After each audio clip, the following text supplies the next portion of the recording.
Hi folks, hi guys, good morning, good afternoon, good evening from wherever you are, at whatever time zone you guys are present. So welcome back to another series of Let's Talk. And today I'm going to continue my series which I've selected about ISO standards. And today we are going to discuss a different dimension of last time I have uploaded a video with respect to ISO 9001, what is quality management system. Today I am going to speak about, as my aim is to help you guys to understand or to upbring yourself with respect to earning opportunities, and you can also become a consultant with respect to who can help people implement ISO 9001. So this video is useful for the people who are searching for a job or who wants themselves or see themselves as an ISO consultant, specifically for ISO 9001, or for the organizations who are actually looking forward to implement ISO 9001. So it will be equally beneficial for you. So let's start with ISO 9001. As everybody knows, that is a basic standard. It's the mother of all the standards, which is basically talking about the quality management aspect within the business environment. Now the quality has different meaning, different dimensions, and every person can have a different view of what is quality. But this is not the talk of today, but still I will define something about the quality, because unless we don't understand the quality, I cannot help, or the organization cannot actually do something for implementation of the quality management system.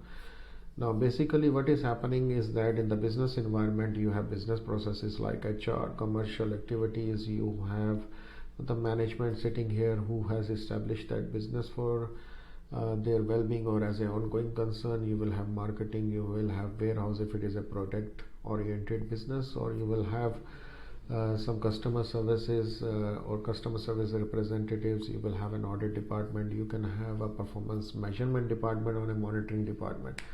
Now what the ISO standard has done, basically they have went to multiple industries and they have actually adopted some of the best practice or identified some of the best practices, and they have put it together into an ISO standard. So if you implement this ISO standard, or if you wish to implement, you will be giving a positive vibes to the customer, because the customer, once he sees that you are ISO 9001 certified or you have a system, so it will give them an indication that whatever business processes you are implementing, you will be respecting the rights of the customer, you will be meeting his expectations, and if for something goes wrong within that dimension, so you can revert back to them, because they have all the processes with respect to handling the customer complaints and satisfying his needs. So that is the basic concept of ISO 9001. Now with respect to the quality, for some people quality may be satisfying his needs, for some people it will be the value of money, and you can find lots and lots of definition on the websites and on the internet itself, and every definition have in the context it is taken is right. Okay, so there is no one right definition which I can tell you with respect to quality. The reason being, if I have to give an example, if you want to compare BMW with Hyundai, or if you want to compare one particular airline with another particular airline, so it becomes a very different aspect, because if you have only 10,000 dirhams and you want to fly on a first class, which is not possible on Emirates, so you will find a cheaper option which is little bit less greater than the big airlines, but it is catering your business traveling on a business class needs, so you will definitely take it. At the end of the day, both the airlines will be reaching the same destinations. So if I have to take an example of a car like BMW and Hyundai, now the quality aspect for BMW and the quality aspect for Hyundai will be the same itself. Whatever they are promising you, they need to abide by it. Now BMW has a certain value range, but they will tell you that I am offering you the best in class and niche experience of traveling and niche experience of the facilities which I can give you within the car, and you will be more feeling like it like a home. So that is, if they fulfill their dimensions of the promises, they are having the same, they are actually on a quality side. But if the Hyundai is saying that within the median range or the medium earning range, and from a range of 50,000 dirham, and if you are looking of a word of class at least comparable to at least comparable to the word in class car. So I can offer you this grade, and if they abide by that promise, so that is also a quality factor for them also. So I cannot say just because that the price higher for one car that it will be more high quality and the less price car will be less quality. Whatever features they are offering, if they are abiding by those features and you have accepted it based on your cost constraints or based on your constraints, other family constraints, or based on anything, if you have accepted that grade of quality from the vendor, so this means that he is actually giving you the quality of product. So that's why it is very important to understand the dimension of quality. Okay, so if we take an example of that you are asked by you are a consultant and you've been asked by a company to help them to implement ISO 9001, so what you can do. So let's take an example of an aviation company or aviation industry which is more complex in nature, because they are actually responsible for the safety of lots and lots of people. They have operations, they have ground operations, they have catering services, they have booking and reservations. So they have multiple dimension of processes within the same airline industry or the aviation industry.